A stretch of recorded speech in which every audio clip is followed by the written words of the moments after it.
give Miami a lot of credit, man. They fought hard. They made dumb mistakes. They made mistakes that Frankie Boy would have made. With a Penn State team. So just probably the best natty since I'm trying to think. Like what 20 like one of the teen games, like 2018, 29, right? Like think about it. It's been kind of lopsided the last couple of years. So I think as a collective for college football fans to get a game like that, it was needed, So hats off to Indiana. I mean, dang. I mean, just when you think Indiana had some mistakes too, right? Some penalties, and the refs were bad, man. Like I don't know if you saw that, but the refs were pretty awful. There were some missed calls on both ends, but definitely more missed calls on Miami roughing the passer Fernando and just hitting them, and yeah, I mean the refs were bad. Some pass interference calls that should have occurred, but dude, Indiana, the freaking fourth and Sean Fitz said this today. He said for that to happen on 4th and 5, like that's like the deadliest Penn State resemblance is that 4th and 5 call with Trace McSorley and Miles Sanders, right, against Ohio State. 4th and 5, we hand it off, right, to Miles Sanders, and we get bulldozed. For them to do a freaking QB draw on 4th and 5 was, I mean, that's the thing. You look at the coverage, right? Kirk said that he was like, I saw the coverage. We thought they'd be in it again. They went into the coverage again, so we ran it. If there's certain gap schemes that they like for that, right, then they're going to call it. So, but to do it on 4th and 5 is very risky. But that shows that you believe in your player, right? You believe in Mendoza.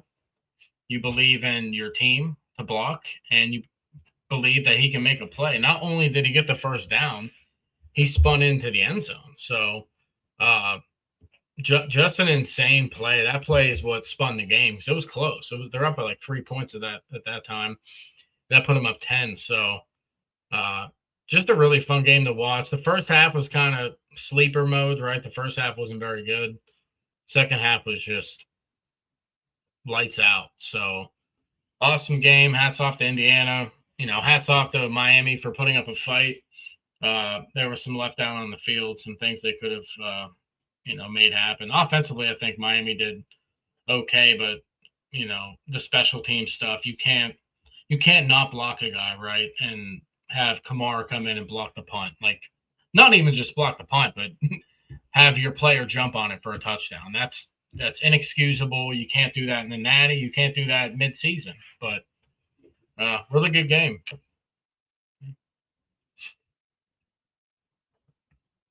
You're muted. You're muted, so.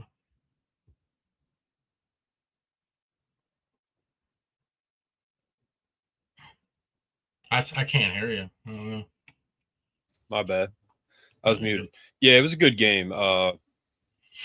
Back and forth. It's crazy that Indiana won. I mean, when they were showing the end of it, like the board had Indiana on it, the confetti, I was like, that looks like a college football 26 dynasty. Yeah. Like it's not real. It's crazy. But yeah, it was good. I wanted Indiana to win. Big Ten wins for the third year in a row. I said it years ago that the Big Ten would be the dominant conference, and they now are for sure. Indiana's not going anywhere. So that does make it harder for not only the Big Ten, but for college football as a whole, that Indiana has like pushed itself into the picture. It hurts others with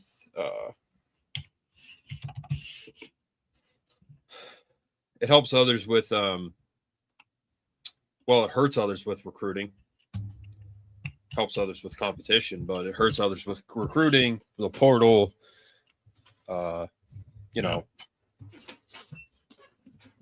like some programs are going to need more money now. Some programs are going to need more talent / a different coach. It all comes down to coaching, man. The coaching, the fit, the scheme. They play good, disciplined football. I said it before that Joe Paterno football is timeless. That's the way Joe Paterno coached. Guarantee you, Kurt Signetti models his game a lot after Joe. He's from Pittsburgh. So real football is timeless. And we saw that last night, that you can take a team that has very little on paper talent, coach them up, extreme discipline, extreme focus. His philosophy is keep them fresh, keep them healthy. Go home, spend time with your families. The players, we're going to have good, precise practices, but we're not going to run you into the ground like Frankie Boy did. Mm-hmm. So overall, the story of Indiana football, it might be, the greatest win by a national champion ever. It might be the greatest season ever. Might be the greatest, could be the greatest team ever. Let's play them in 2019 LSU. Talent versus no talent, technically. How would that go? I think LSU would win, but man, how do you compare? Because that 2019 LSU, that's one of the best teams of all time. You can compare this team 16-0, Heisman winner, first year quarterback in Mendoza came in, got a bunch of guys from like JMU, stuff like that came up to Indiana, a bunch of older guys. So like Penn State, they're going to get guys that fit their scheme, that can execute. That doesn't necessarily mean the most talented guy, but Penn State is doing things very similarly. They're getting guys right now that fit their scheme. That's it. They're not going after the biggest names, but we're going to get into Spell and Taylor. They do probably fit, and I think it's the number one receiver, number one running back in the class. Keemon Spell's a freak. Khalil's a freak. These were guys that were going to come in under Frankie Boy, but to me, as good as it would have been to have him under Frankie Boy, I knew it. We'll see what happens with it. He had so much talent. Brett was always into recruiting, and I always told Brett, we'll see how it plays out. We'll see how it works, and it didn't. It never did. It didn't really matter who Frankie Boy got. It was going to be the same result every single year, unless they got lucky. So now that we have a real coach, he has Terry Smith. He's bringing in his own staff. He's bringing in his own players. He's building a team that fits him, that he thinks he can have success with. He's going to build on that. So next year we have a favorable schedule. But just the question really is, several people said it to me today. They said that might be the greatest team of all time, the greatest national championship win of all time. Miami played lights out. Miami was hanging out with Michael Irvin and Dan Lanning all week, clearly. Yeah. That's how they came to play. And, it showed. The refs were just letting them play 100%. I said that after the second play. The refs are letting them play. But there's certain plays you're it's kind of. Yeah, what I was going to say next was for example, Miami pushed a guy late out of bounds. They hit Fernando Mendoza in the chin. There's certain plays that you should call a flag on, but they were just letting them play. There's still certain plays that, especially the shot under the chin. That's the definition of targeting. And he was bleeding. I don't know what happened. I guess he cut his lip, but I was just saying in the group that I hope he didn't bite his tongue, because that would really hurt. Yeah. But he was bleeding pretty good. Didn't phase him. One thing about Indiana is they faced adversity well. So that's another thing. Mendoza has that it factor. His Heisman moment was against Penn State. We were the closest to beating them all year of any team they played. We lost by 3. We were the closest team to beating them all season. And that's a Terry Smith coach team. If it was Fraudlin, probably would have lost big time. Probably would have lost worse versus Ohio State. So thank you to Terry Smith for preparing them well in the couple of weeks that he had the team. And again, we lost by 3, man. Like there, no other team lost by that amount. They lost by more. So that's a good accomplishment, man. Like it really is. Like saw PSU Sports Daily last night. Put the banner up.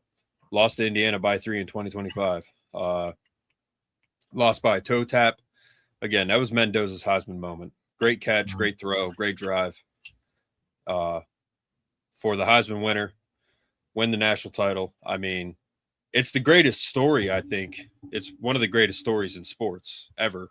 Yeah. Any sport. Like the 2006 Steelers, that's another great sports story. Had to win their last 3 games, and then they didn't lose.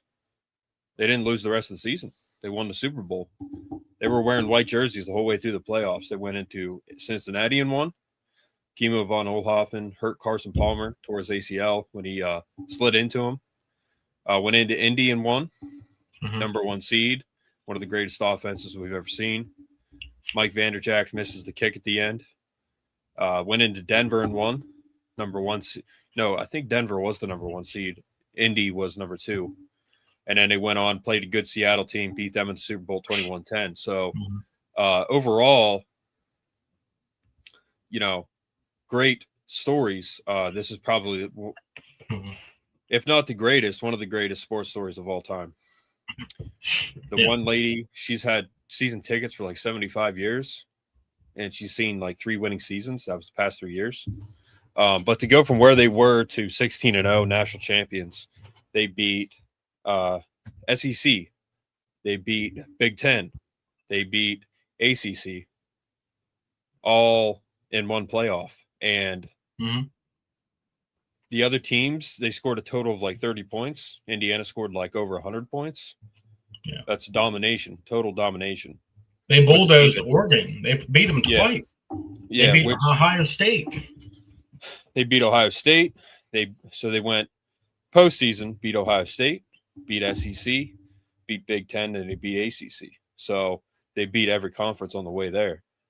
And they make the Big Ten look good. But again, very little talent on the team. Came down to coaching, came down to scheme, fit, just disciplined, hard-nosed, old-school football, timeless Joe Paterno football. So, Brett, we can move on to, if you have nothing else to say. I was just going to say about Miami. I mean, that Miami team does not touch the 2001 Miami team. I think we can all agree to that. 2001 team was crazy. So, but yeah. Just gonna put that. Gus is joining us once again. So thank you, Gus. What's up, Gus? Gus is chilling tonight. He said he doesn't want to say much because his Buckeyes lost. Yeah. But he said he'll wear an Indiana hat because we lost a bet. So if the QB wants to fake that he has the ball, it's where he got hit. He got hit. Yeah, not a targeting. I mean, that's the role now. Targeting is now the role. Yeah, don't target them. Not like that. I mean, you could have freaking laid him out way worse than that, but he literally put the crown of his helmet right into his chin. Like, that's as blatant as it gets.